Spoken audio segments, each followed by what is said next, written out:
Assalamualaikum warahmatullahi wabarakatuh.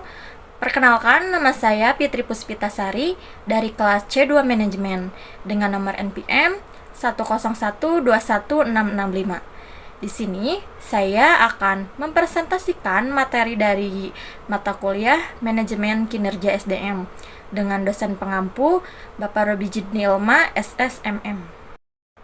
Nah, pada kali ini pembahasan materi yang akan saya sampaikan. Yang pertama di sini ada kelemahan sistem manajemen kinerja SDM yang berfokus pada cara pekerja melaksanakan pekerjaan mereka.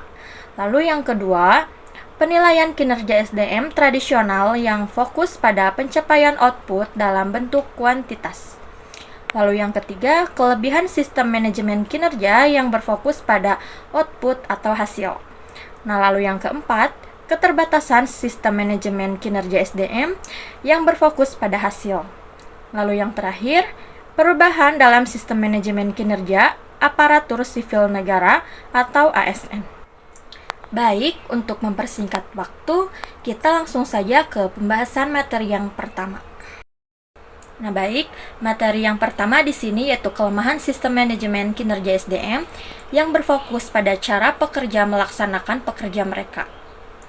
Nah, maksudnya yaitu sistem yang terlalu berorientasi pada cara pekerja melaksanakan tugas mereka cenderung mengabaikan hasil akhir yang dicapai.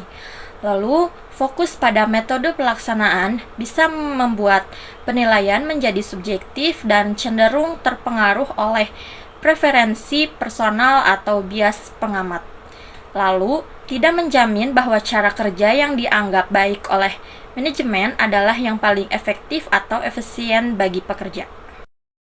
Nah, lalu materi yang kedua yaitu penilaian kinerja SDM tradisional yang fokus pada pencapaian output dalam bentuk kuantitas. Nah, maksudnya di sini yaitu pendekatan ini cenderung menekankan kuantitas atas kualitas yang dapat menghasilkan pekerja yang tergesa-gesa atau kurang inovatif.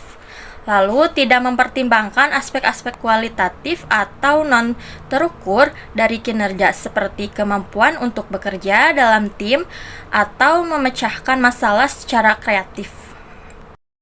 Nah, lalu materi yang ketiga di sini kelebihan sistem manajemen kinerja yang berfokus pada output atau hasil. Nah, maksudnya di sini yaitu memungkinkan untuk pengukuran yang lebih objektif dan terukur terhadap pencapaian tujuan dan hasil akhir yang diinginkan. Lalu memotivasi pekerja untuk fokus pada hasil dan kinerja akhir yang dapat diukur secara jelas. Nah, lalu dapat menghasilkan lingkungan kerja yang lebih berorientasi pada pencapaian tujuan dan peningkatan kinerja keseluruhan. Lalu materi yang keempat yaitu keterbatasan sistem manajemen kinerja SDM yang berfokus pada hasil. Nah, maksudnya di sini yaitu risiko mengabaikan proses atau metode yang penting dalam mencapai hasil yang berkualitas.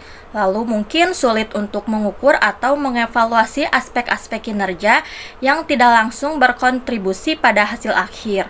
Nah, lalu ada kemungkinan juga untuk menciptakan tekanan yang berlebihan pada pekerja untuk mencapai target yang ditetapkan, yang dapat mengarah pada stres atau perilaku tidak etis. Nah, lalu materi yang terakhir di sini yaitu perubahan dalam sistem manajemen kinerja aparatur sipil negara atau disingkat dengan ASN. Nah, maksudnya di sini yaitu sistem manajemen kinerja ASN telah mengalami perubahan untuk lebih menekankan pada pencapaian tujuan strategis dan pengukuran kinerja yang lebih terukur. Lalu mungkin ada peningkatan dalam penggunaan teknologi informasi untuk mendukung proses manajemen kinerja dan penilaian kinerja yang lebih transparan dan objektif.